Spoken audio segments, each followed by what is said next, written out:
Et si je vous disais qu'il existe une origine oubliée que la Bible révèle, mais dont presque personne n'ose parler, avez-vous déjà imaginé que l'histoire des Noirs, aussi vieille que l'humanité elle-même, puisse se trouver dans les pages les plus sacrées de la Bible?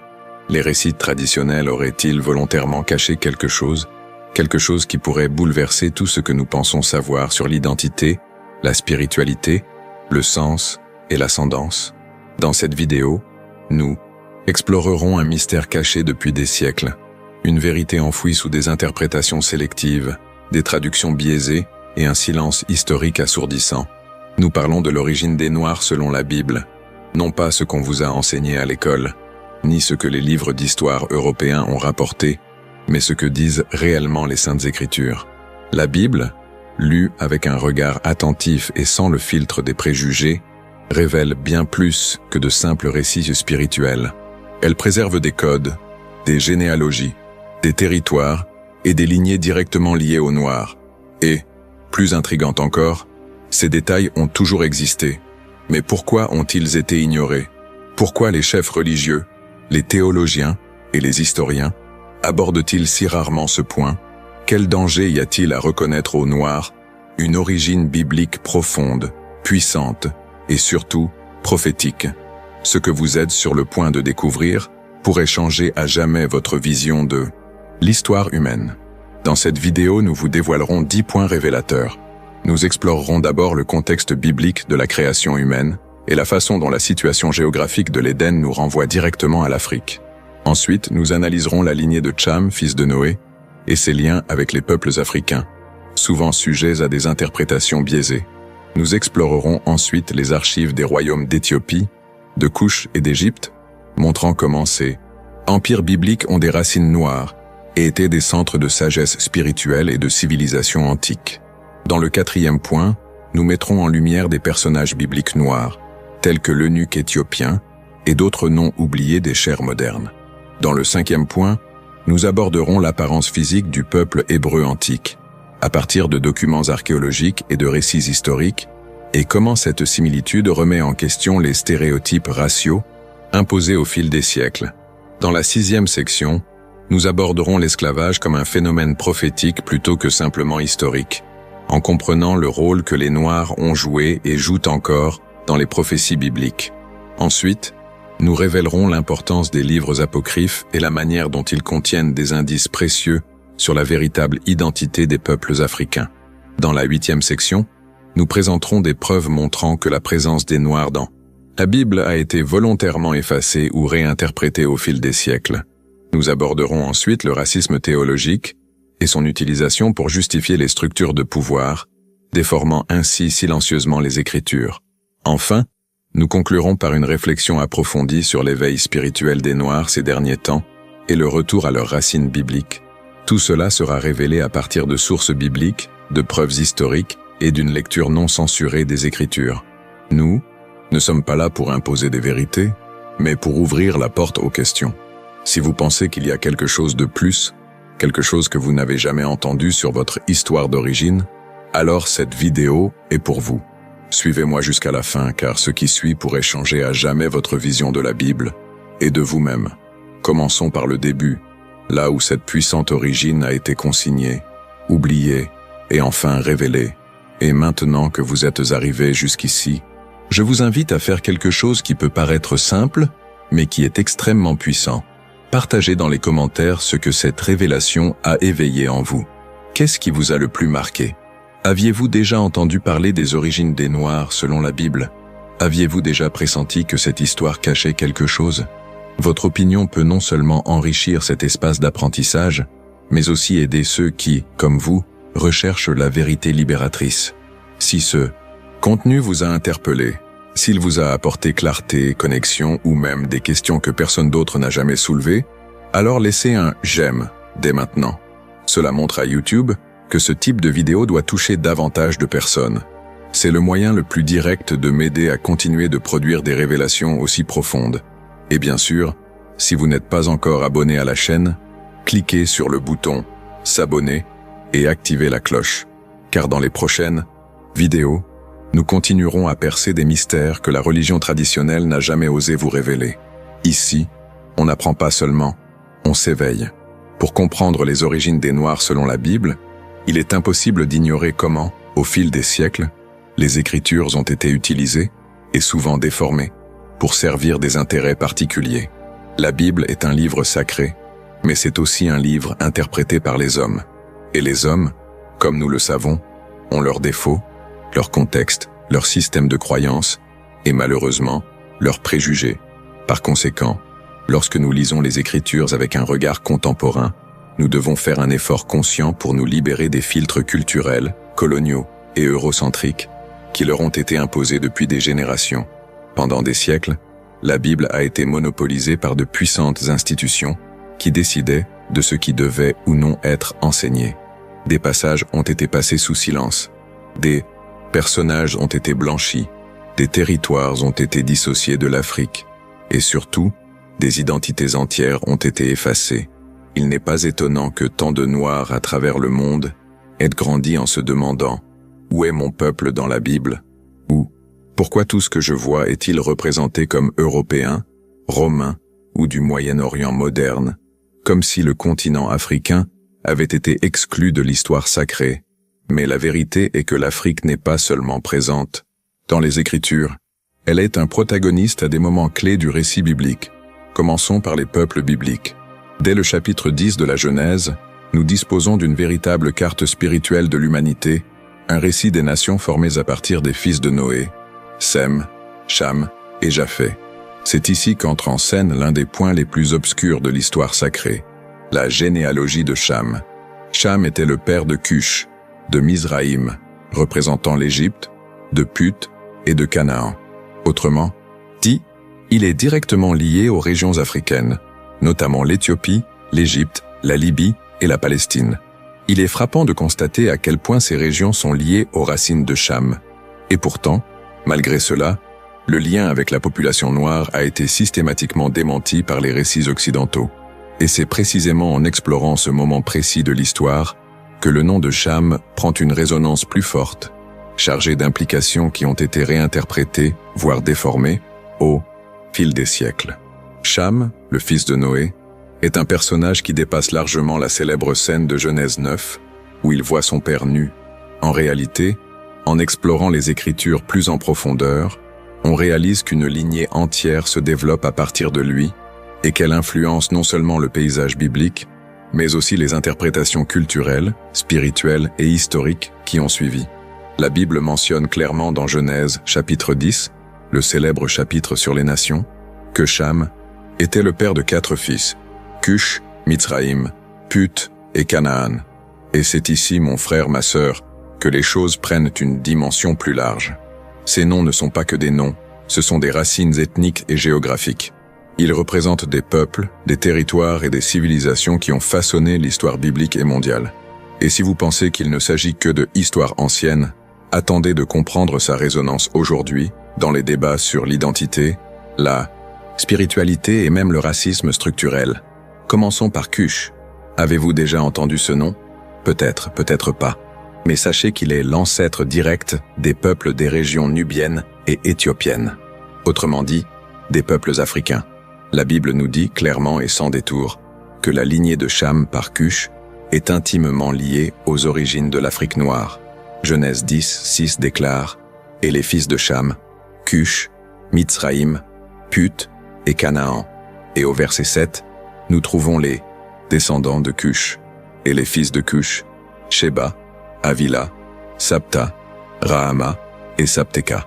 Chacun de ces noms représente des peuples qui se sont installés dans le sud de l'Égypte, au Soudan, en Éthiopie, en Somalie et dans certaines parties de la péninsule arabique. Nous vivons une époque extrêmement difficile, dans laquelle les prophéties sont marquées, mais beaucoup ne réalisent toujours pas ce qui se passe dans le monde. Pour cela, j'ai rendu mon livre numérique disponible pour révéler l'Apocalypse, que vous pouvez télécharger immédiatement à travers le premier ensemble de commentaires. Ce livre vous aidera à découvrir tous les mystères de l'Apocalypse et à transformer votre vie. Accédez au premier ensemble de commentaires pour obtenir votre copie, car très peu de choses restent et seront bientôt retirées. Ne perdez pas de temps, cliquez maintenant et assurez-vous de votre copie numérique. Ce que beaucoup ignorent peut-être, ou préfèrent ignorer, c'est que cette information renverse de nombreux préjugés théologiques accumulés au fil des siècles. Nombreux sont ceux qui ont tenté d'associer Cham à une sorte de malédiction, comme si sa lignée était intrinsèquement négative. Et là, mon peuple, il nous faut ouvrir les yeux et notre compréhension spirituelle. La Bible n'a jamais maudit Cham. Le texte dit que Noé a maudit Canaan, son petit-fils, et non Cham lui-même. Genèse 9, 25. Maudit soit Canaan, il sera l'esclave des esclaves de ses frères. Alors pourquoi la théologie a-t-elle été déformée au fil des siècles pour imposer à Cham et à ses descendants africains un fardeau que la Bible n'a jamais imposé? La réponse, malheureusement, réside dans l'utilisation de la Bible comme instrument de domination. Pendant des siècles, les Écritures ont été manipulées par des intérêts coloniaux, justifiant l'esclavage, la ségrégation et les préjugés contre les peuples africains. La prétendue malédiction de Cham est devenue une excuse théologique pour justifier l'injustifiable. Mais en revenant au texte sacré, avec un regard clair et un esprit ouvert, nous comprenons que le dessein de Dieu était bien plus grand. Cham et sa lignée ont joué un rôle fondamental dans l'ayet. N'oubliez pas d'obtenir votre livre numérique Reveal the Apocalypse. Il est très important que vous l'achetiez rapidement, avant que les copies ne s'épuisent. Histoire de l'humanité, de la civilisation, et bien sûr, aussi dans le domaine spirituel. Et si tout cela vous paraît profond, retenez ce détail supplémentaire. Mitzraïm, un autre fils de Cham, est le nom hébreu de l'Égypte. C'est exact. L'Égypte biblique, cette puissante nation qui apparaît dans tant de passages des Écritures, de Joseph à Moïse, a été fondée par un descendant direct de Cham. Cela signifie que les anciens Égyptiens étaient des Chamites. Et si vous connaissez un tant soit peu la richesse culturelle, scientifique et spirituelle de l'Égypte, vous en comprenez déjà l'importance. Un peuple noir et africain qui a bâti l'une des plus grandes civilisations de l'histoire, et que la Bible mentionne à maintes reprises avec respect et respect. Allons plus loin. Le mot « Kosh » apparaît à plusieurs reprises dans les Écritures, souvent dans des contextes d'honneur, de prééminence et même de jugement divin, comme pour tout autre peuple. Dans Sophonie 3.10, par exemple, on trouve une magnifique prophétie qui dit « D'au-delà des fleuves d'Éthiopie, mes adorateurs, le peuple que j'ai dispersé, m'apporteront des offrandes. » Dieu reconnaît ce peuple comme des adorateurs, partie intégrante de son plan rédempteur. Ils ne sont ni exclus, ni inférieurs, ni maudits. Ils sont intégrés à l'histoire de la rédemption. C'est pourquoi nous devons retrouver cette vision biblique pure, purifiée des distorsions culturelles, coloniales et racistes. Lorsque nous comprenons qui était Cham, et plus encore qui étaient ses fils, Cush, Misraïm, Put et Canaan, nous commençons à comprendre que la Bible ne se limite pas à des personnages anciens. Elle nous offre une carte des ethnies, une clé pour comprendre les peuples, les origines, les promesses et même les conflits que nous observons aujourd'hui. Les peuples africains sont profondément enracinés dans les Écritures. Ils ne sont pas en marge de l'histoire sacrée, ils en sont le centre. En fait, il y a une chose que beaucoup d'érudits évitent de dire.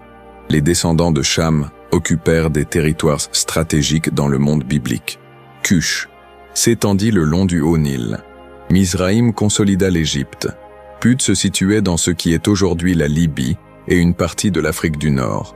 Canaan, bien sûr, occupait la région qui allait plus tard être disputée entre les Hébreux et les Philistins.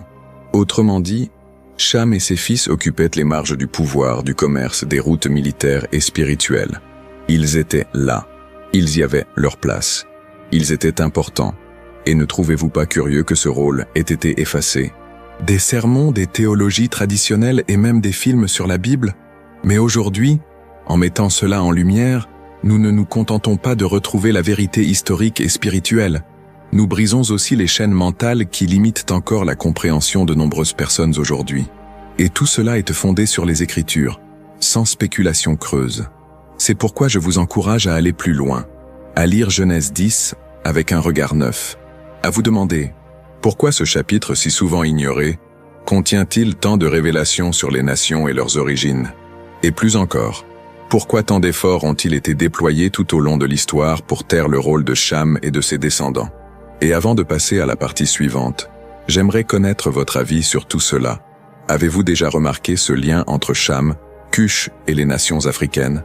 Avez-vous déjà vu cet aspect des Écritures? Dites-le moi dans les commentaires.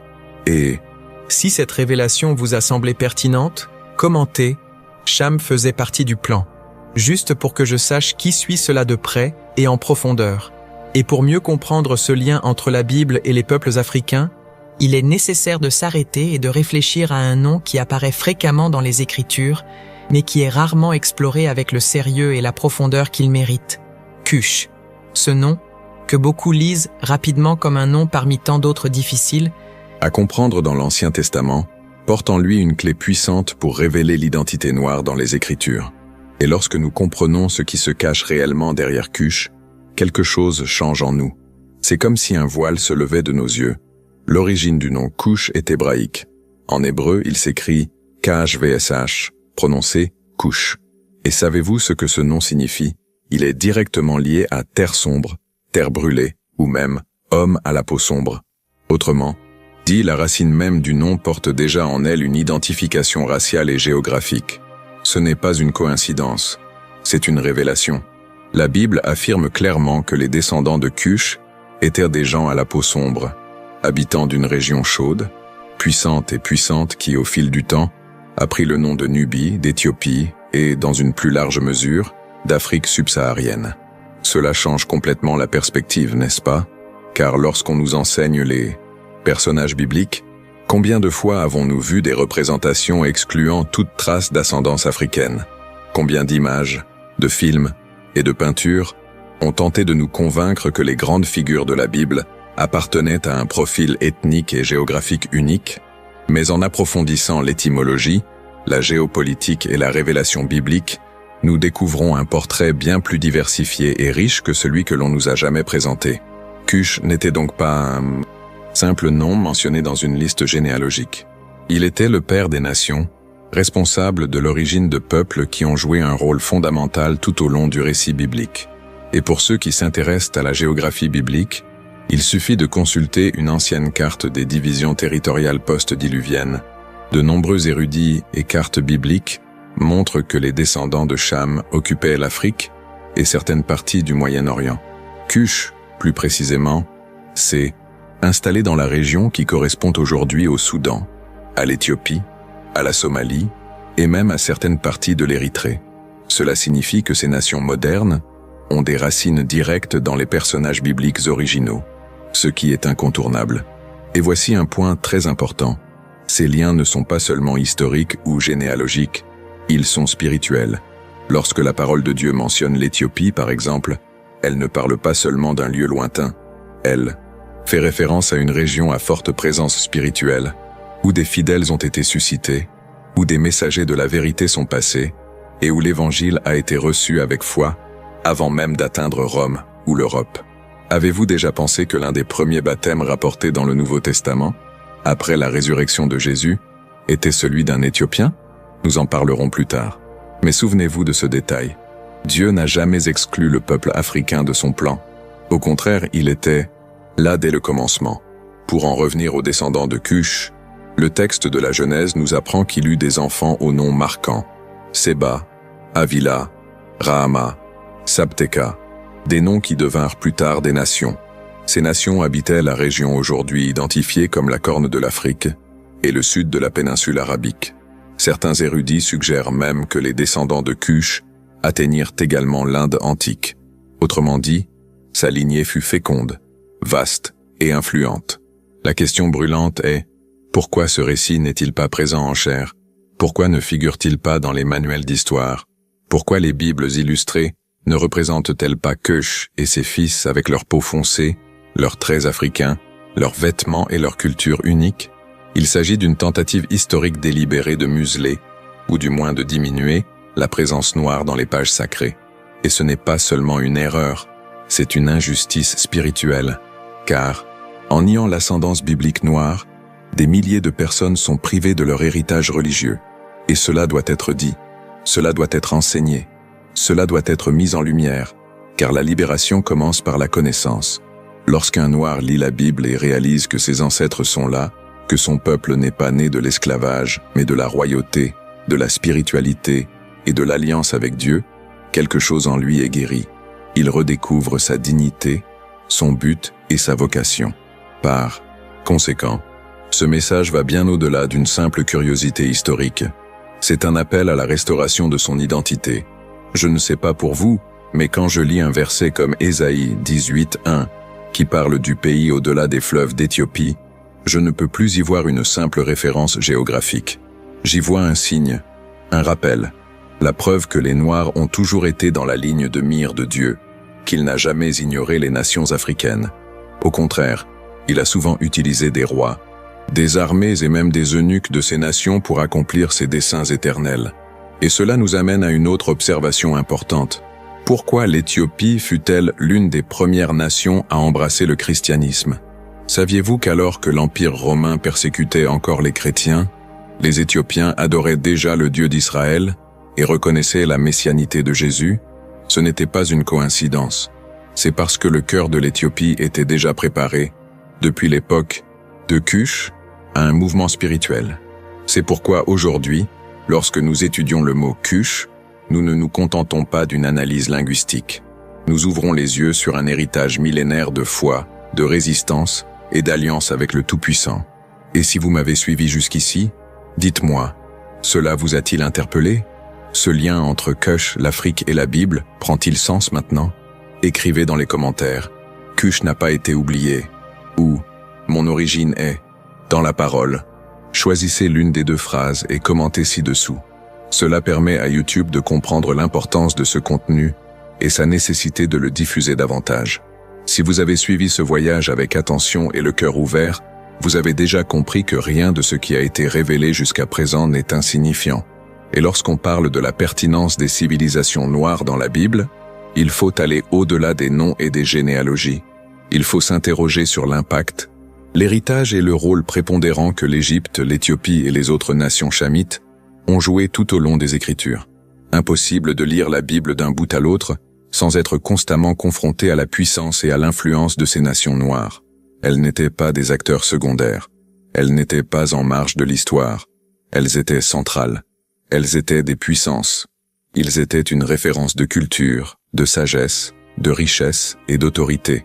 L'Égypte, par exemple, n'est pas seulement une terre de plaie et de libération. Avant toute confrontation avec Moïse, l'Égypte était déjà perçue comme un symbole de grandeur et de structure. C'était la référence de la civilisation. Beaucoup n'y réfléchissent pas, mais lorsque Joseph fut vendu par ses frères et emmené en Égypte, il ne fut pas jeté dans un pays sauvage et arriéré. Au contraire, il évolua dans une civilisation hautement développée, dotée d'un système politique établi, d'une architecture de pointe et de connaissances avancées en astronomie, en agriculture et même en médecine. Et tout cela, étonnamment, il y a des milliers d'années. Et vous savez ce qui est le plus marquant dans tout cela? L'Égypte était noire. Oui, les anciens Égyptiens étaient un peuple noir africain. Ils n'étaient pas européens, comme tant de films tentent de le représenter. Et ils avaient encore moins ce stéréotype neutre et générique qu'on nous inculquait à l'école du dimanche. Ils étaient noirs. Ils avaient leur propre culture, leur identité et leur spiritualité. Imaginez maintenant l'impact de l'élévation de Joseph, un Hébreu descendant de Sem, au poste de gouverneur d'Égypte, dans un pays de rois noirs, au sein d'un pouvoir noir. Qu'est-ce que cela vous apprend sur l'intégration des peuples et l'autorité de ces royaumes africains? De plus, lorsque Dieu voulut préparer le salut d'Israël de la famine, il utilisa l'Égypte. Lorsque le Messie naquit et eut besoin d'être protégé des persécutions d'Hérode, Dieu ordonna à Joseph et Marie d'emmener l'enfant Jésus en Égypte. Cela ne semble-t-il pas trop profond pour être ignoré? Le Fils de Dieu fut abrité, soutenu, nourri et protégé par une nation noire. Il faut le reconnaître. Et si l'Égypte était un symbole de structure, l'Éthiopie ou Cush, comme nous l'avons vu précédemment, était un symbole de dévotion et de force spirituelle. Tout au long des Écritures, l'Éthiopie est mentionnée comme une terre de guerriers, de sagesse et de richesse. Dans Isaïe, Jérémie, Sophonie, chaque fois que l'Éthiopie apparaît, elle est dépeinte non pas comme un pays inférieur, mais comme un pays puissant. Certains passages mentionnent la force de ses armées, le courage de ses hommes et même la beauté de ses habitants. L'un de ces passages qui me touche le plus est celui du livre des Actes, où Philippe rencontre l'eunuque éthiopien, officier de la reine Candace. Il y a un homme noir, un Africain, qui était à Jérusalem pour adorer Dieu et qui lisait le livre du prophète Isaïe avec une soif de révélation. Il a non seulement compris la prophétie messianique, mais a aussi demandé à être baptisé là, dans le désert. Un homme noir, un Éthiopien, fut le premier converti après la résurrection à recevoir le baptême rapporté dans les actes. Ce n'est pas seulement symbolique, c'est prophétique. Et Rahab, bien qu'elle soit surtout connue pour son acte de protection des espions hébreux, peu de gens s'intéressent à ses origines ethniques. Originaire de Jéricho, une ville de Canaan, elle descendait donc de la lignée de Cham. Rahab, une chamite, une femme noire, figurait dans la généalogie de Jésus. Elle fut non seulement préservée, mais aussi honorée, intégrée au peuple de Dieu et placée dans une position de prééminence éternelle. Comment ne pas voir la grâce et le plan de rédemption s'étendre clairement aux nations noires? Cette prise de conscience change tout, car elle nous aide à comprendre que l'image des Noirs dans la Bible a toujours été associée à la sagesse, au pouvoir, à la structure, à la spiritualité et au courage. Contrairement à ce que l'histoire moderne a tenté de dépeindre, où les Noirs étaient réduits à la servitude, à l'ignorance et à l'esclavage, dans la Bible, les Noirs jouent un rôle majeur. Et ce, non pas une seule fois, mais à plusieurs reprises. On le voit en Égypte, en Éthiopie, à Canaan, chez des personnages comme Rahab, l'eunuque éthiopien, les rois de Saba, les armées de Misraïm, les marins, de Tyr et de Sidon. Des chapitres entiers des Écritures impliquent directement les Noirs comme un élément essentiel du plan de Dieu pour l'humanité. Et ce n'est pas tout. En observant comment la Bible a été interprétée, ou plutôt réinterprétée à travers l'histoire, on constate comment ces vérités ont été stratégiquement effacées ou atténuées. Les représentations iconographiques ont été blanchies. Les histoires ont été réinterprétées en fonction d'intérêts eurocentriques. Le cinéma a renforcé les stéréotypes. Les ouvrages théologiques ont passé sous silence la couleur de peau des personnages clés. Et lorsqu'une chose ne peut être effacée, on tente de la transformer en allégorie. Mais ceux qui ont une vision spirituelle comprennent que ce qui a été effacé par commodité, Dieu le restaure par révélation. Et cette restauration commence par la compréhension. Elle commence lorsque vous lisez les Écritures et reconnaissez que votre peuple, votre histoire, votre couleur, vos origines sont là, que vous ne venez pas de rien, que votre lignée est sacrée, que la couleur de votre peau n'a jamais été un motif d'infériorité. Au contraire, elle fait partie d'une identité spirituelle profondément ancrée dans les promesses de Dieu. C'est pourquoi il est si important de se réapproprier ces vérités. Il ne s'agit pas seulement de fierté ethnique, il s'agit de vérité biblique, il s'agit de réparation spirituelle, il s'agit de restauration identitaire. Maintenant, j'aimerais que vous me disiez, cette révélation vous interpelle-t-elle? Avez-vous déjà réfléchi à la grandeur de l'Égypte et de l'Éthiopie dans la Bible, en tant que puissance noire? Écrivez dans les commentaires, l'Égypte était noire, ou l'Éthiopie me représente. Choisissez l'une de ces phrases et laissez-la ci-dessous. Cela contribuera grandement à enrichir ce message. Et si les révélations bibliques sur l'Égypte, l'Éthiopie et leurs liens avec les civilisations noires vous ont déjà ouvert l'esprit, préparez-vous à la suite, car nous abordons l'un des aspects les plus marquants et symboliques de tout ce voyage. L'origine des rois noirs et des puissantes lignées, qui ont émergé non seulement dans les coulisses de l'histoire, mais aussi au cœur du récit biblique. Nombreux sont ceux qui lisent la Bible à la hâte, parcourant les généalogies comme s'il s'agissait de listes vides de sens, ignorant les liens qui, observés attentivement, révèlent de grandes vérités. L'un de ces liens est celui du roi Salomon et de la reine de Saba, un épisode qui pour certains ressemble à une visite diplomatique, mais qui, pour ceux qui ont des yeux spirituels, est la révélation d'une rencontre entre la royauté, la sagesse et des lignées qui portent des héritages prophétiques à ce jour. Salomon, fils de David, est considéré comme le roi le plus sage et le plus riche de tout l'Ancien Testament. C'est ce roi, empreint de gloire et de sagesse divine, qui reçut la visite d'une femme extrêmement puissante, la reine de Saba. Cette femme, mentionnée dans 1 Roi chapitre 10 et 2 Chroniques chapitre 9, venait d'un pays lointain, chargé de richesses, accompagnée d'une suite imposante, comprenant des chameaux, de l'or, des pierres précieuses et des épices. Mais elle n'apportait pas que des richesses. Elle apportait des questions difficiles, une sagesse acérée et une autorité spirituelle. Et c'est peut-être là le point le plus négligé de cette histoire. La Bible dit que cette reine venait de Saba, et la tradition tant juive qu'éthiopienne confirme que Saba était la région que nous connaissons aujourd'hui sous le nom d'Éthiopie, ou la partie sud de la péninsule arabique, habitée par les peuples chamites, descendants noirs de Couche. En d'autres termes, cette femme qui a fait un long voyage pour rencontrer Salomon n'était pas seulement une visiteuse exotique, c'était une reine noire, représentante d'une nation puissante réputée pour sa sagesse et sa dignité. Et la question brûlante est, pourquoi cette histoire a-t-elle été traitée si superficiellement dans la prédication traditionnelle?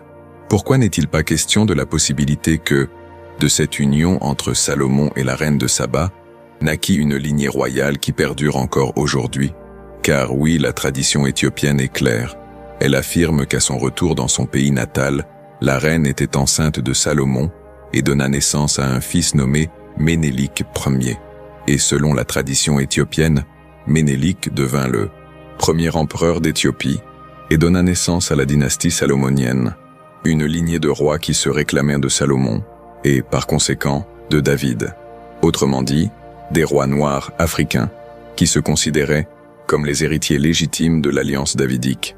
Cette révélation est trop puissante pour être ignorée. Elle bouleverse notre vision de l'histoire de la foi chrétienne, de l'identité des peuples africains et du rôle de l'Éthiopie dans le plan divin.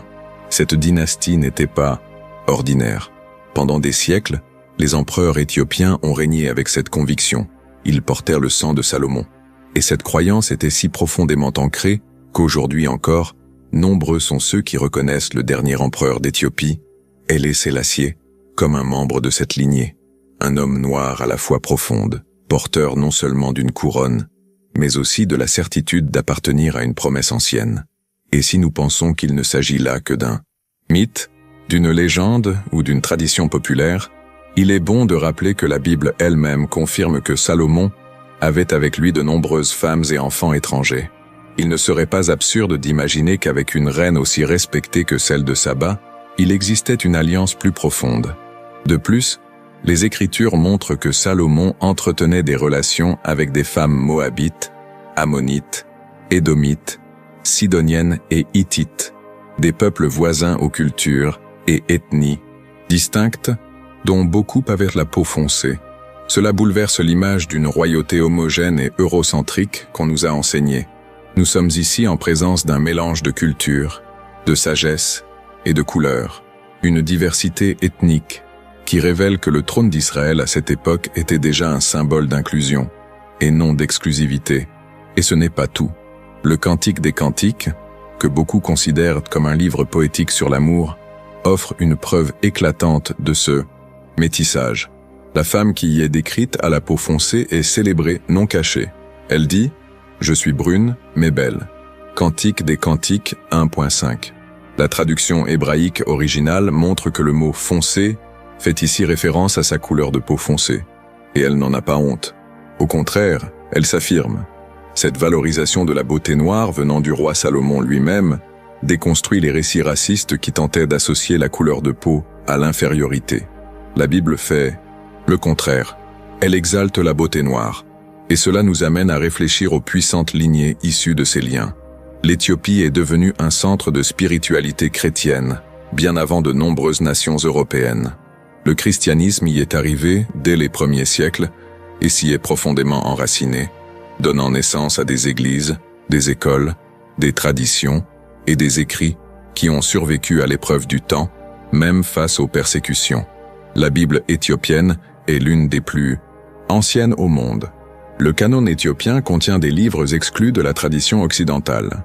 Et savez-vous ce que cela révèle? Alors que le monde civilisé résistait encore à l'Évangile, les rois noirs descendants de Saba et de Salomon vivaient déjà à la lumière de la parole. C'est une révélation qu'il faut restaurer, car elle redonne identité, raison d'être et légitimité à la foi des Noirs. Il ne s'agit pas de théorie, il s'agit d'histoire, d'écriture, de tradition et de spiritualité. L'alliance entre Salomon et la reine de Saba n'était pas une coïncidence. C'était une étape prophétique. C'était le début d'une dynastie qui a résonné pendant des siècles et qui, aujourd'hui encore, inspire des millions de personnes à renouer avec leurs racines spirituelles. Et maintenant, dites-moi, avez-vous déjà entendu parler de la lignée salomonienne éthiopienne? Saviez-vous que des rois noirs se réclamaient du sang davidique? Que l'Éthiopie, encore aujourd'hui, s'enorgueillit de descendre de l'alliance de Saba et Salomon? Écrivez ici dans les commentaires « Je suis un héritage royal » ou « Salomon et Saba ont laissé un héritage ». Choisissez une de ces phrases et déclarez-la ci-dessous afin que je sache que vous m'accompagnez dans ce voyage de révélation.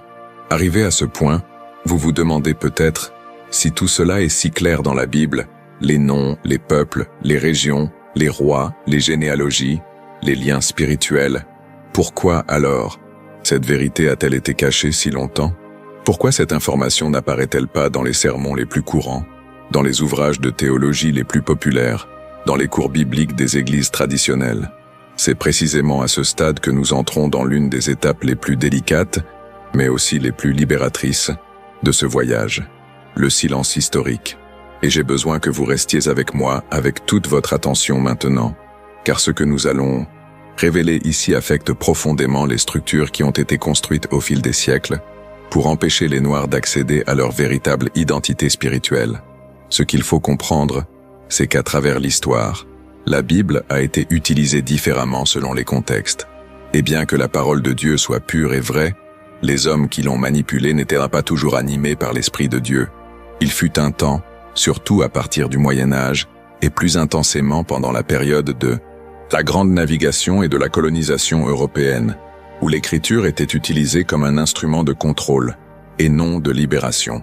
Elle était adaptée, déformée et façonnée au service d'intérêts politiques, économiques et idéologiques. Et ce faisant, les références aux Noirs étaient systématiquement effacées, réinterprétées ou déformées.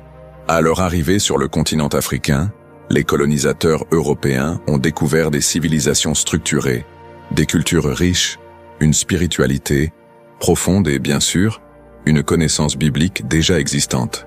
Le christianisme avait déjà atteint certaines régions d'Éthiopie et d'Afrique du Nord des siècles, avant que les colonisateurs n'envisagent de évangéliser le continent. Cependant, cela était en contradiction avec le discours qu'ils voulaient défendre. Les Noirs devaient être civilisés, évangélisés et sauvés. Alors, qu'ont-ils fait? Ils ont réécrit l'histoire. Ils ont passé sous silence les preuves d'un lien direct entre les Noirs et les Écritures. Ils ont effacé des archives, détruit des temples, brûlé des documents et, au fil du temps, ont progressivement créé une théologie justifiant la domination. Et cette théologie déformée a donné naissance à l'une des plus grandes absurdités jamais prêchées dans l'histoire de l'Église. L'idée que les Noirs étaient les descendants de Cham et donc maudits. Un mensonge diabolique, inventé pour justifier l'esclavage et l'exploitation. Et, plus grave encore, cette idée a été répétée pendant des siècles, y compris dans les églises, les chaires et les institutions religieuses. Un mensonge si bien répandu qu'il a fini par être accepté comme une vérité. Mais vous êtes ici maintenant parce qu'il est temps d'inverser cette situation. Il est temps de confronter le mensonge à la vérité de la parole. Le christianisme colonial européen s'est emparé de la Bible, l'a traduite selon ses propres intérêts, et a progressivement façonné une image de Dieu, de Jésus, des prophètes, des rois et même des anges aux traits européens. La blancheur est devenue un symbole de sainteté, tandis que la noirceur était associée au péché, à l'esclavage et à l'infériorité. Ce sentiment s'est ancré dans les esprits de générations en générations, à tel point que de nombreux Noirs ont encore aujourd'hui le sentiment de ne pas avoir leur place dans le récit biblique. Il s'agit plus que d'une manipulation, c'est une usurpation d'identité. Ce vol a engendré une profonde déconnexion spirituelle. Des millions de personnes ont été coupées de leur héritage biblique, amenées à croire qu'elles ne faisaient pas partie de l'histoire du salut. Le racisme théologique né dans ce contexte demeure vivace aujourd'hui dans de nombreuses structures religieuses. Il suffit d'observer les supports visuels dans les églises, les manuels scolaires et les films chrétiens. Où sont les personnages noirs? Où est la reconnaissance des grandes nations chamites comme puissance spirituelle et culturelle? Maintenant, vous vous demandez peut-être, mais pourquoi l'Église a-t-elle permis cela? La réponse est dure, mais nécessaire. Parce que de nombreux dirigeants étaient plus préoccupés par le maintien du pouvoir que par la révélation de la vérité. Il y avait des intérêts économiques, surtout pendant la période de l'esclavage, à maintenir la structure raciste en place. Il y avait aussi des intérêts politiques, car admettre que les Noirs jouaient un rôle central dans la Bible revenait à leur donner le droit de se reconnaître comme héritiers des promesses. Il y avait aussi l'ignorance, bien sûr. Beaucoup ont reproduit l'erreur sans le savoir, mais d'autres le savaient, et ils ont choisi le silence, et ce silence a coûté cher. Il a coûté des siècles de faible estime spirituelle. Il a coûté la foi à beaucoup qui se sentaient exclus. Il a coûté l'identité de tout un peuple qui a commencé à chercher une reconnaissance en dehors de la parole, faute d'avoir été informé que la parole parlait déjà d'eux. Mais les choses changent.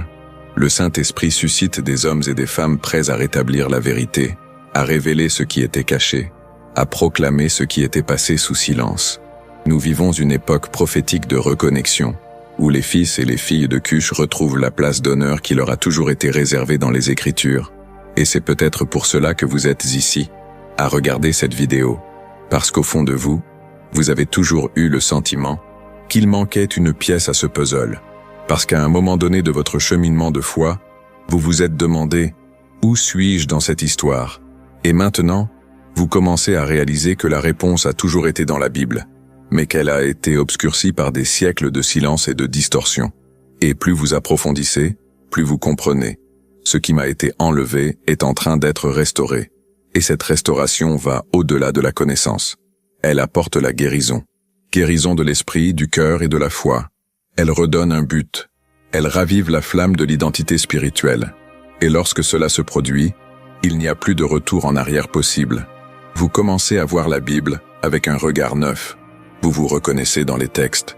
Vous réalisez que vos ancêtres n'étaient pas seulement victimes de l'histoire, mais des participants actifs du plan divin. Vous comprenez que le royaume de Dieu est inclusif, qu'il est juste, et que Dieu n'a jamais réduit les siens au silence. C'est l'humanité qui l'a fait. Mais maintenant, le temps est venu pour que la vérité soit proclamée avec autorité. Et si cela vous a interpellé, commentez ci-dessous. Rien ne sera plus caché, ou « Je fais partie de l'histoire ». Choisissez une de ces phrases, écrivez-la dans les commentaires, et aidez-moi à diffuser ce message. Ce n'est pas seulement du contenu, c'est une libération.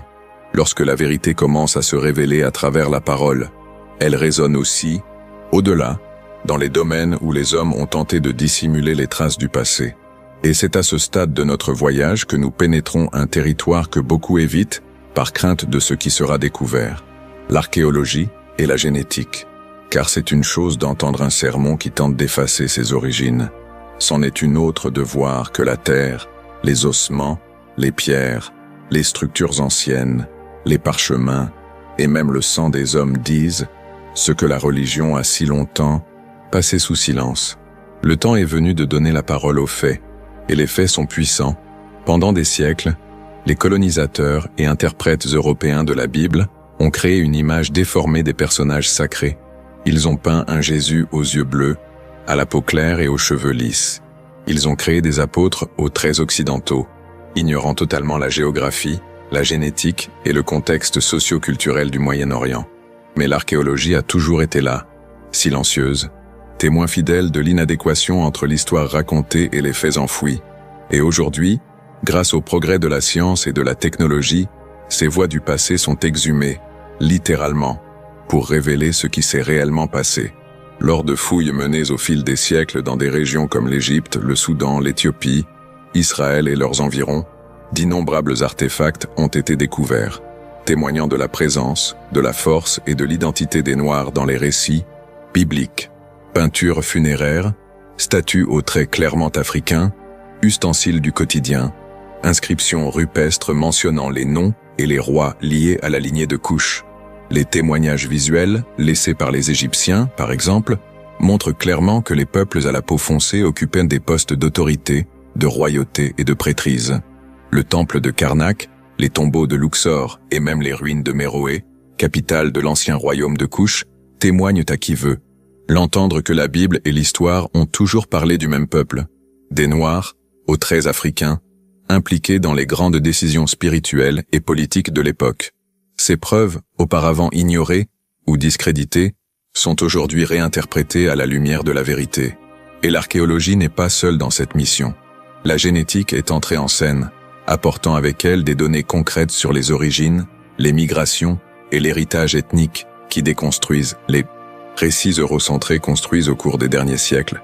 Des études génétiques plus récentes, menées auprès de populations d'Afrique du Nord, de la Corne de l'Afrique et même de communautés afrodescendantes du monde entier, révèlent des marqueurs génétiques liés au peuple sémitique du Proche-Orient ancien. Qu'est-ce que cela signifie concrètement? Qu'il existe bel et bien un pont génétique entre les personnes d'ascendance africaine et les peuples bibliques. Autrement dit, il existe des groupes afro-sémites, des Noirs aux racines sémitiques, dont le patrimoine génétique remonte aux mêmes origines que des personnages bibliques tels qu'Abraham, Moïse, les prophètes et même Jésus. Cela remet directement en cause l'image que l'Occident a longtemps véhiculée. Car si l'on admet que Jésus était juif, et il l'était, et que les Juifs de cette époque vivaient au Moyen-Orient, une région métissée d'Africains, d'Asiatiques et de Sémites, il est impossible de soutenir l'idée d'un Messie européen. Les Juifs de cette époque avaient la peau foncée, les cheveux bouclés, des traits qui ressemblent beaucoup plus à ceux que nous voyons aujourd'hui dans les communautés noires d'Afrique du Nord et d'Asie du Sud qu'à n'importe quelle peinture de la Renaissance. Jésus était originaire de Galilée, né dans une région où le soleil était fort, le climat désertique et la population diversifiée. La Bible ne précise pas la couleur de peau de Jésus, mais elle en dit suffisamment sur sa géographie, sa culture et ses origines, pour comprendre que l'image qu'on nous a vendue relève davantage de la propagande que de la vérité spirituelle.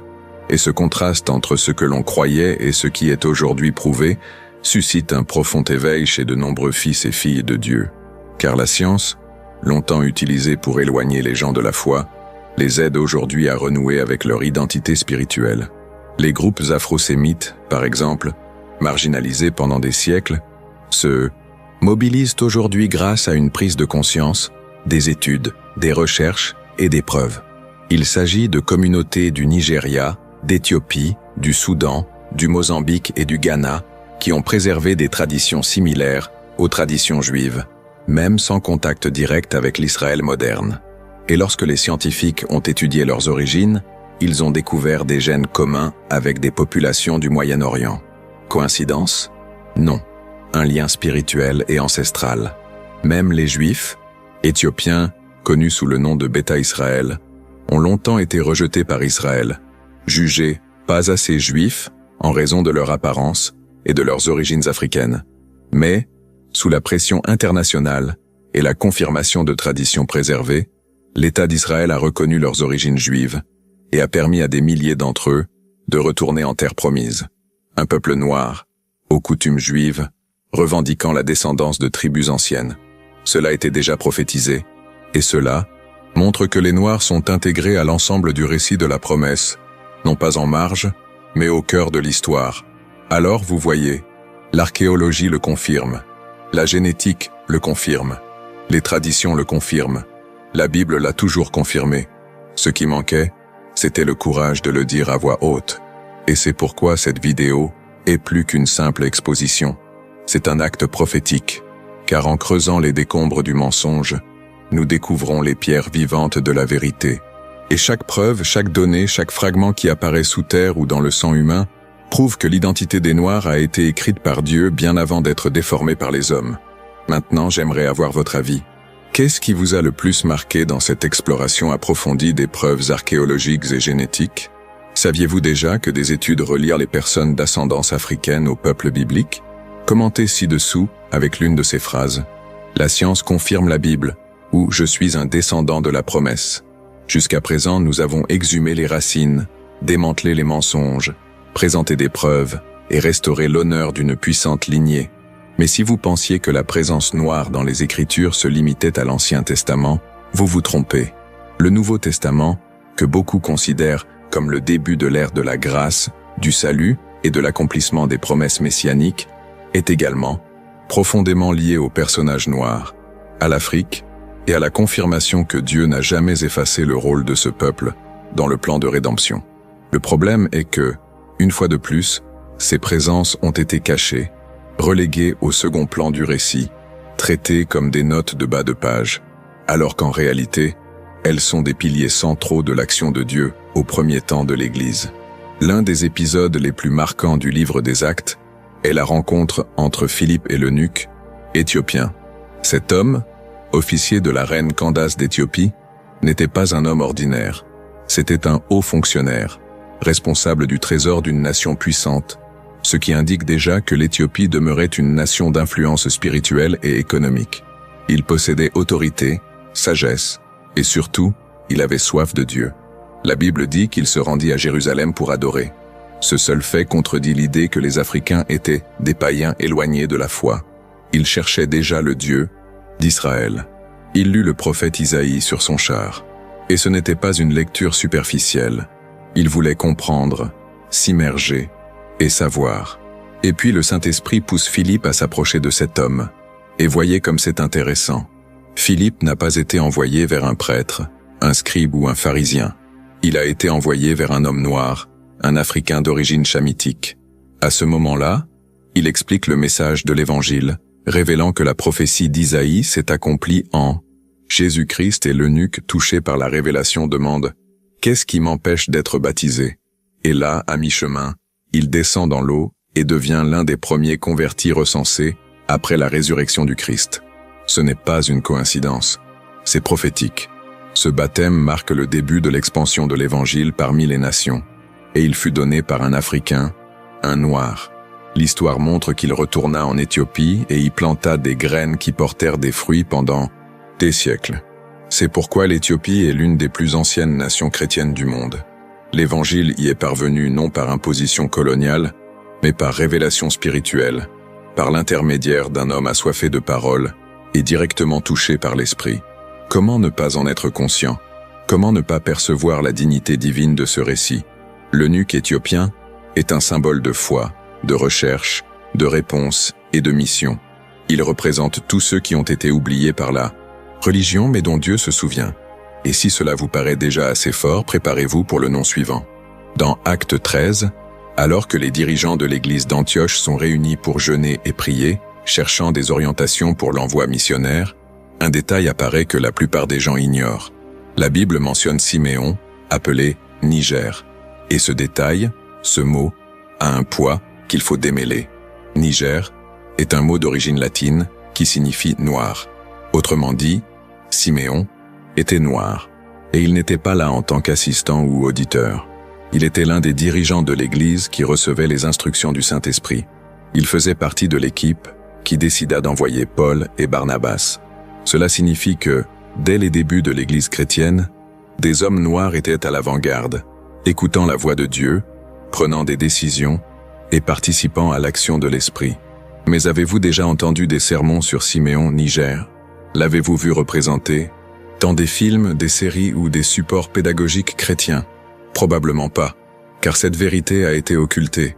Une fois de plus, le rôle des Noirs a été négligé. Mais la Bible ne ment pas. Elle n'omet rien. Elle est là, clairement consignée. Siméon était noir. C'était un leader. Il était spirituel. Et il a été utilisé par Dieu. Tout comme l'eunuque éthiopien. Tout comme tant d'autres qui l'ont précédé et suivi. Et il est impossible d'évoquer la présence noire dans le Nouveau Testament sans évoquer le rôle de l'Afrique au début du christianisme. L'Afrique n'était pas seulement un cadre, c'était un berceau, c'était un havre de paix, c'était un chemin et un pont. Jésus, encore bébé, fut emmené en Égypte pour échapper au massacre perpétré par Hérode. L'Égypte, comme nous l'avons déjà dit, était une nation noire, avec un peuple de culture africaine. Autrement dit, le Fils de Dieu était protégé par les Africains avant même de commencer son ministère. Et cela a une profonde signification spirituelle. Le saint qui a abrité le Messie en temps de persécution n'était ni européen, ni romain, ni grec. Il était africain. La géographie du salut passe par l'Afrique. La sécurité de la promesse passait par un peuple noir. Et nous ne pouvons oublier que nombre des premiers foyers de pensée chrétienne ont émergé sur le sol africain. Alexandrie, en Égypte, est devenu l'un des plus grands centres de théologie et de philosophie chrétienne des premiers siècles.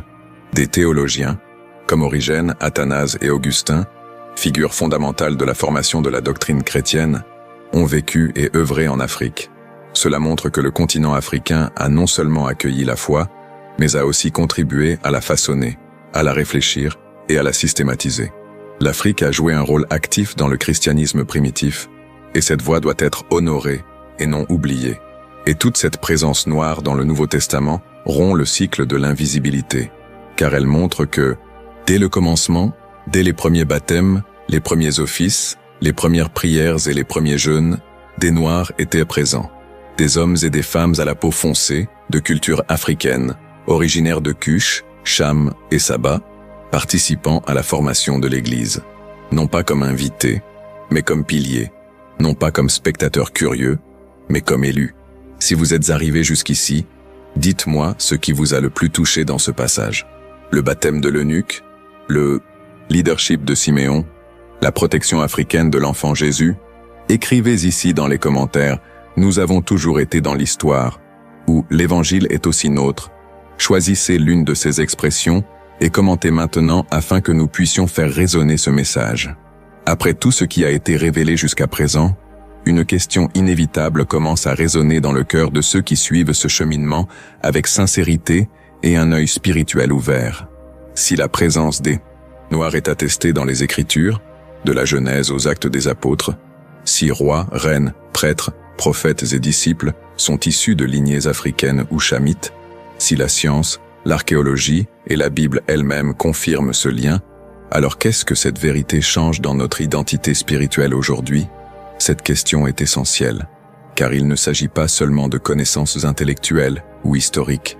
Il ne s'agit pas seulement de corriger un récit déformé. Il s'agit de restaurer un but spirituel volé. Il s'agit de restaurer la dignité, la clarté et l'appartenance. Il s'agit de reconstruire l'estime de soi de la foi, systématiquement mise à mal par des siècles de théologie exclusive et de racisme institutionnalisé au sein même de la religion. Lorsqu'un peuple grandit en entendant dire qu'il n'a pas sa place, que sa couleur ne correspond pas à la sainteté, que ses traits ne reflètent pas le divin, que son histoire n'est pas dans la Bible, il finit par développer une foi brisée, une foi fondée sur l'acceptation de ce que disent les autres, mais pas de ce que Dieu a révélé, une spiritualité honteuse d'elle-même. Et c'est dévastateur. C'est comme vivre les pieds dans la promesse, mais le cœur en exil. Mais lorsque la vérité est restaurée, lorsque les yeux s'ouvrent, lorsque les liens bibliques sont retrouvés, lorsque les noms, les histoires et les images sont reconnus, alors quelque chose de profond se produit dans l'âme. Quelque chose s'harmonise. Quelque chose se remet en place. Cette vérité redonne aux Noirs la conscience qu'il y a toujours eu un but précis à leur existence, une vocation spirituelle, un rôle prophétique dans l'histoire du salut. Et cela change tout, car lorsqu'on se lit dans les Écritures, on commence à voir Dieu en soi. On réalise que sa couleur, son origine, son ascendance ne sont pas des obstacles à la foi, mais une part essentielle du plan divin. On comprend que ce n'était ni une coïncidence, ni une erreur historique. C'était un choix, une alliance, un saut.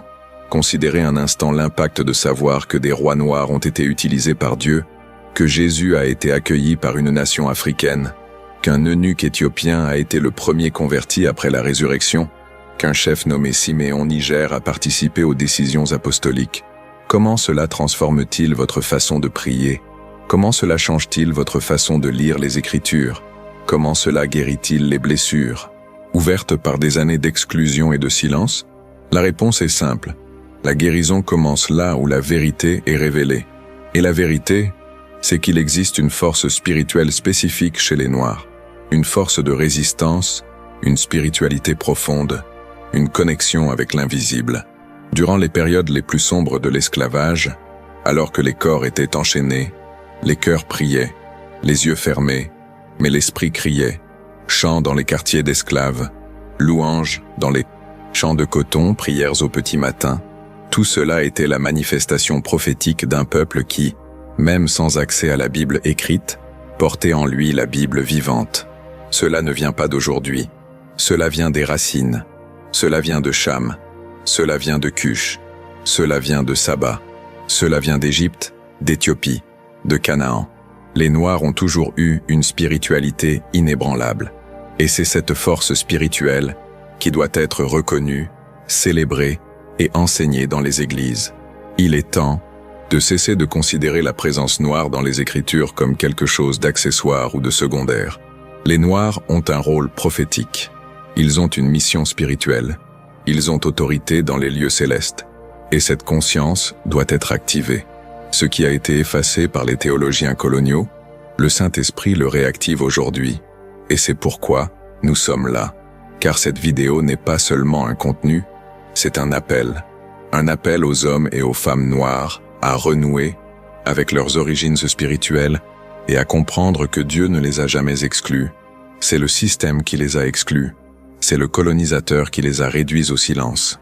Mais c'est Dieu lui-même qui les a choisis. Et la parole le confirme. Dans Sophonie 3.10, il est écrit « D'au-delà des fleuves d'Éthiopie, mes adorateurs, le peuple que j'ai dispersé, m'apporteront des offrandes. » Voyez-vous, Dieu parle d'un peuple noir, africain, dispersé, mais qui sera néanmoins élevé comme adorateur. Dans Jérémie 13.23, la question est posée. Un Éthiopien peut-il changer de peau? Il ne s'agit pas d'une accusation, mais d'une observation. L'identité est gravée dans la peau, et celle-ci ne doit pas être changée. Elle doit être reconnue.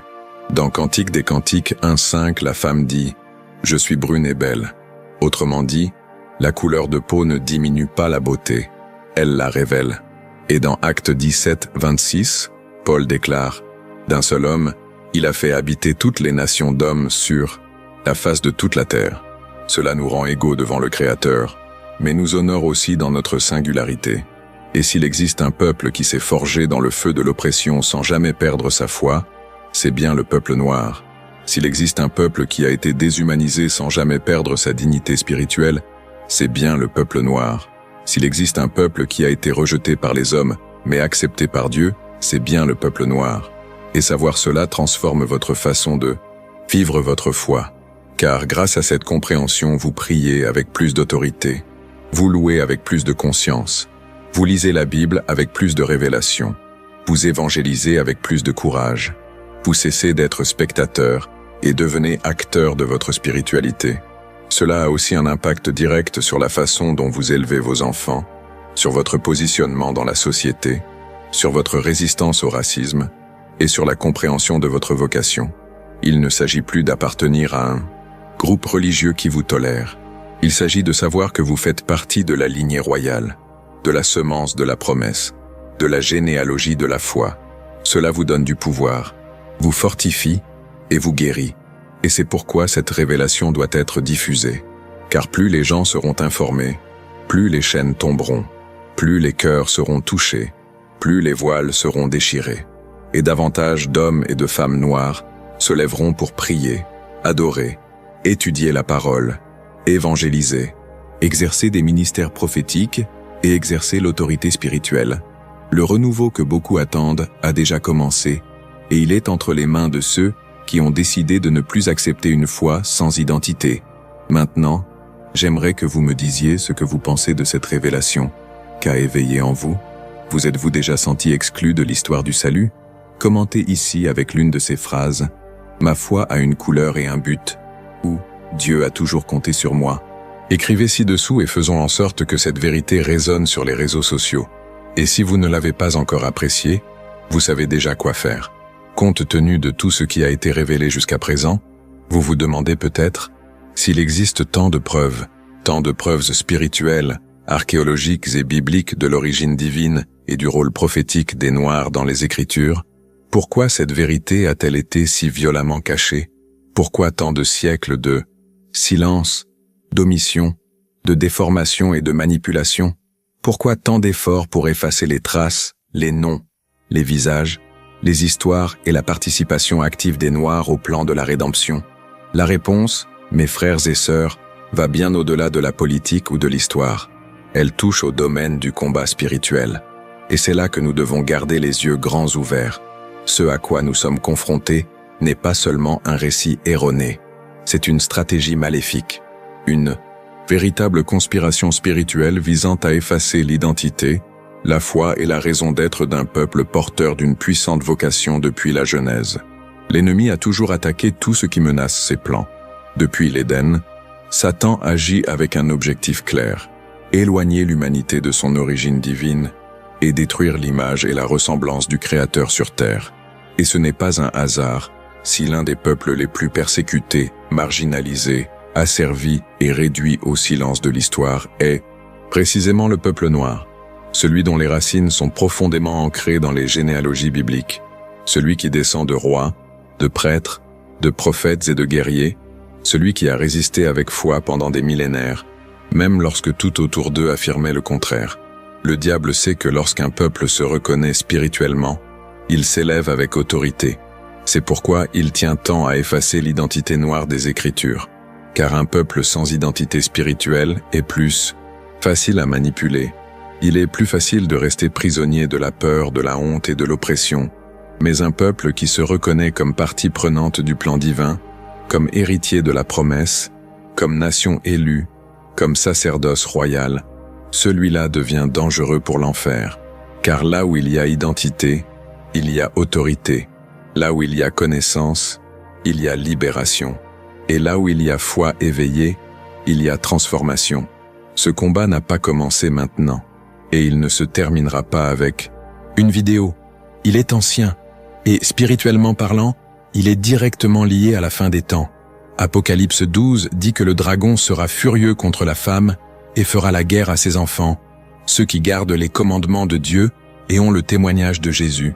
Cette femme représente le peuple de Dieu, la véritable Église, et ses enfants sont ceux qui, même au milieu des persécutions, restent fidèles à la parole. Et c'est dans ce contexte que nous comprenons que le réveil des Noirs fait aussi partie de la préparation à la fin des temps. Pendant trop longtemps, l'ennemi a dissimulé l'identité des Noirs. Mais aujourd'hui, le Saint-Esprit souffle un vent nouveau, apportant des révélations, réveillant les consciences et restaurant ce qui a été volé. Il ne s'agit pas seulement d'un sauvetage historique, mais d'un alignement spirituel avec le ciel. Car la vérité libère, la vérité active les dons, la vérité ravive le feu de l'appel, et l'enfer le sait. Par conséquent, plus les Noirs se soulèvent, plus la résistance spirituelle se manifeste, car l'ennemi sait qu'il existe une génération d'hommes et de femmes noirs oints, appelés et choisis pour une époque comme celle-ci. Avez-vous déjà réfléchi à la raison pour laquelle l'estime de soi des Noirs est tant attaquée? Pourquoi le racisme n'est-il pas seulement structurel, mais aussi spirituel? Parce qu'il s'agit d'identité, et l'identité spirituelle est source de mouvement dans le monde spirituel.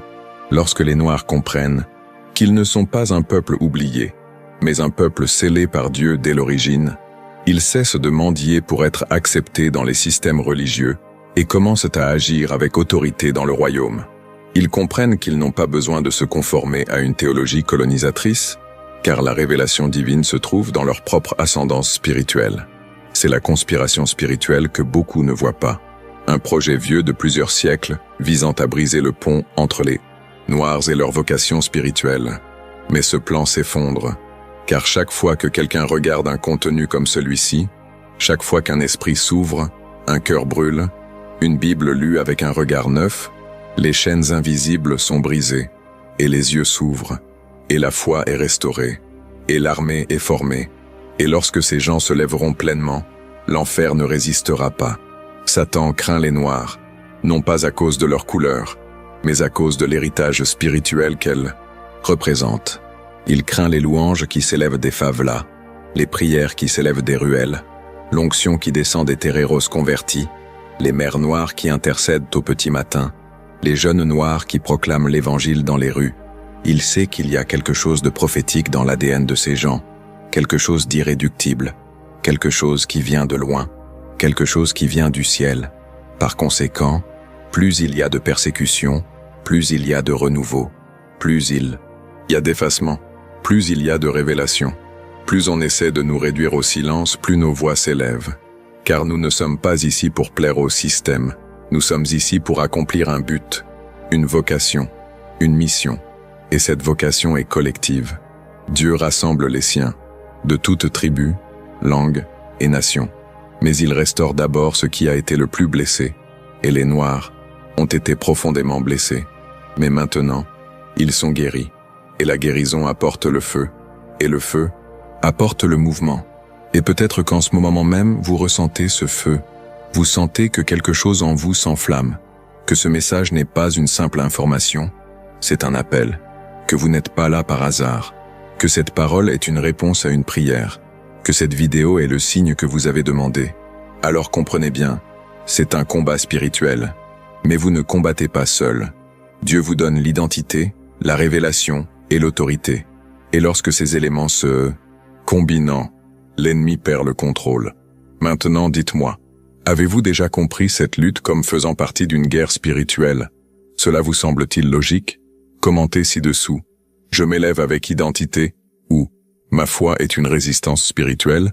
Choisissez l'une de ces phrases et écrivez-la dans les commentaires pour confirmer cette compréhension. Si vous êtes resté jusqu'ici, c'est parce que quelque chose en vous s'est activé. Et ce n'est pas une coïncidence. C'est un but. Alors, avant de quitter cette vidéo, faites ceci. Abonnez-vous à la chaîne dès maintenant, car ici la vérité n'est pas cachée. Elle est révélée, basée sur la parole, l'identité et l'éveil spirituel que vous méritez de vivre. Et pour montrer que vous avez persévéré jusqu'au bout, commentez ci-dessous. Je reçois mon identité spirituelle. Écrivez ceci dans les commentaires pour sceller tout ce qui a été révélé dans cette vidéo. Ainsi, je saurai qui m'accompagne dans ce voyage de révélation et de renouveau. N'hésitez pas à laisser un j'aime, car cela renforcera la portée de ce contenu et permettra à ce message d'atteindre davantage de cœurs assoiffés de vérité. Et bien sûr, ne partez pas sans avoir regardé la vidéo suivante qui apparaît à l'écran. Elle poursuit cette révélation et vous plongera encore plus profondément dans cet éveil prophétique. Cliquez ici et nous irons jusqu'au bout ensemble.